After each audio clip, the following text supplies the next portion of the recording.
Hi mga mare at pare! Welcome back to my vlog! For today's video ay pupunta tayo sa Buli Cemetery. Yung nakikita nyo nagbabike na yan ay si Kyle yan. Yan yung pangalawang anak ko. Pupunta kami ng Buli Cemetery kasi nga nag-birthday recently ang yumaong lola namin na si Nanay Belen at eto pa lang ang time na makakapunta kami ulit kasi sobrang nabisi kami sa mga ganap sa buhay. And luckily, when we get here, nakita ko ang aking best friend na si Vernice Baldesir at si Jessie. Shout out sa inyo.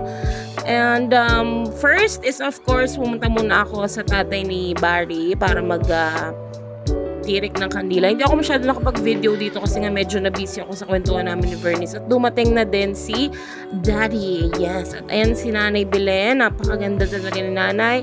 Happy birthday sa'yo, Nanay. Mahal na mahal ka namin. And to everyone who's watching this video right now, piliin nyo palagi maging masaya. Bye!